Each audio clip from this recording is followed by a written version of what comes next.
as well, I realized that, when you train, when you're trying to do something, when you're trying to be the best in the world at something, you give your life to it. And for 6 or 7 years that I did, absolutely full time, nothing else mattered.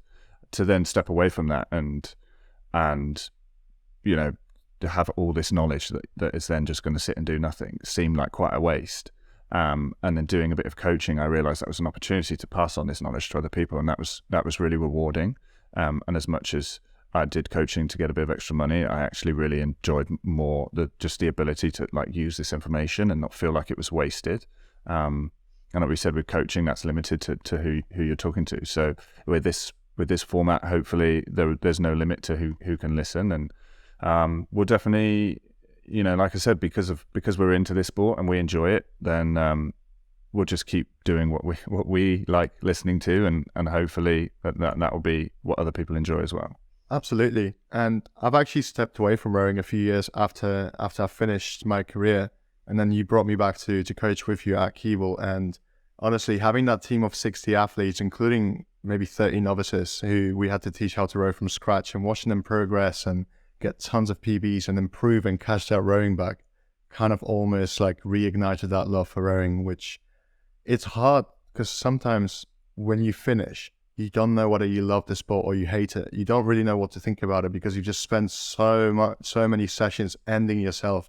Then when you're finally finished, it's almost a relief, but it's an empty feeling because you need to fill that void with something else. And obviously, as a really competitive individual, if you are a high-level rower or any rower, then you will kind of have that fire inside you. So hopefully, we can also show you how you can put that into business and make yourself successful outside of rowing too, because I don't really ever see a world where all the skills you learn from rowing, like you said, all the transferable skills, discipline, camaraderie, hard work, teamwork, being on time, managing your time, recovery, looking after your nutrition, that can all really improve.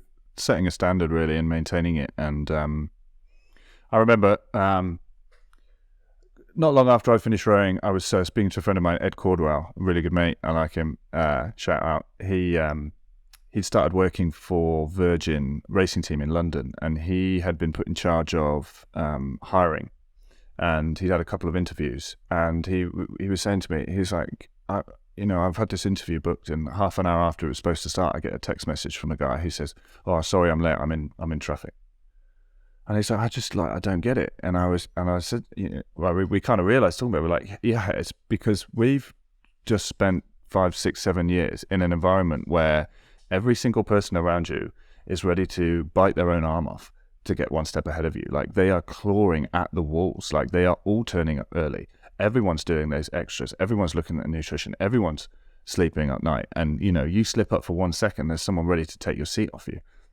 You then move into a general work world where there are people turning up, oh, I'm sorry, there's traffic. Yes, London.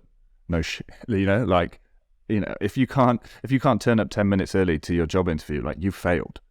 So you want the job? Yeah, tick number one. It's were they? If they couldn't even be 10 minutes early to interview, I don't know. I don't want to talk to you. So it's weird, being in that world, which is so very different from this kind of elite sport world.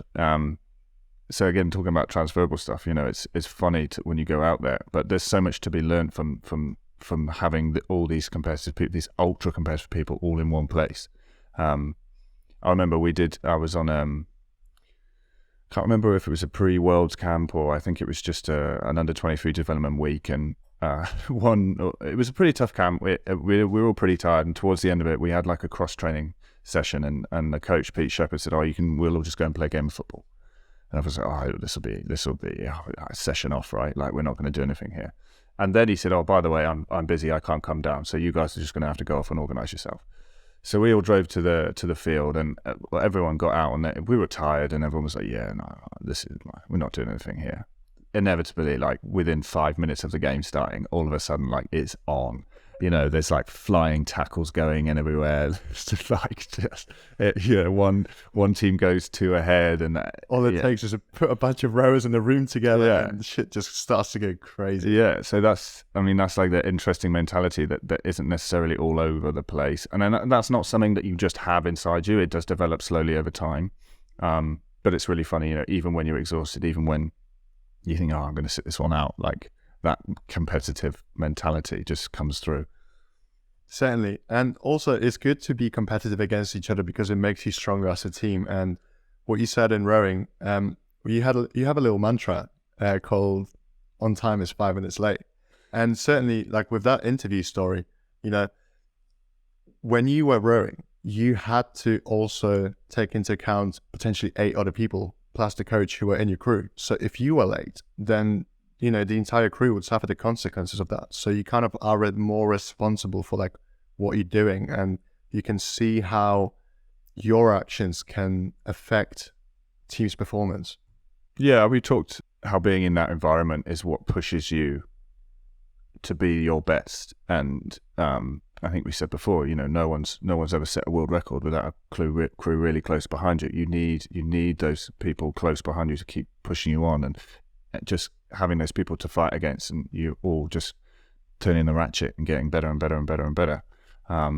So that, again, like that's something that you can learn from being in that environment. And even if you're not able to be in that environment, maybe from the people we talk to who have been in that environment, there's some of those skill sets that you can learn, you know, without having to be there. Absolutely. And for example, not always will you have the chance to compete against people who are also really close and can push you on with your levels. So maybe you can get that extra little bit of fire or motivation from some of the stories and interesting chats that we're going to bring.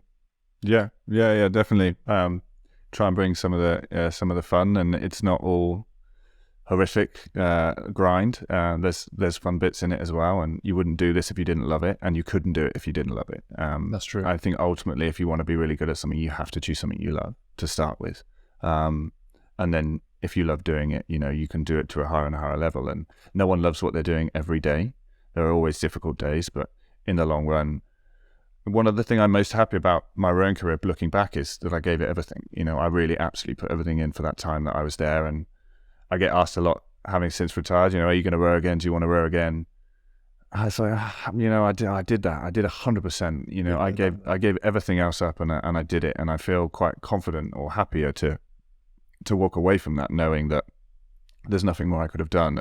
And, you know, I blew my back to pieces a number of times in the pursuit of the highest level that I could get to. So, yeah, that's, again, I won't be the only person that's done that. And hopefully we can talk to a bunch of different people who have got similar experiences. And it's experiences of winning, but also experiences of losing. And I think you learn more from losing than winning. And I think you can learn more from talking about the process and the story that comes into it than sometimes. It's great to talk about how the final went and how you won it. But that's the easy bit, really. Winning is the easy bit. That is the easy bit, yeah. I'm interested in those long winter sessions and, you know, the fights that you had within the team, the selection, the trials, the competitiveness, the cutthroat element of it, you know, your psychology, what you've had to overcome. Maybe somebody has struggled with something in particular, or they've been in a rut for a few years where they weren't able to achieve as much as they wanted to, but they continued. They never stopped. They kept going, and then eventually they rose up and they got their medals at the highest level. And, you know, those stories I find personally are so fascinating.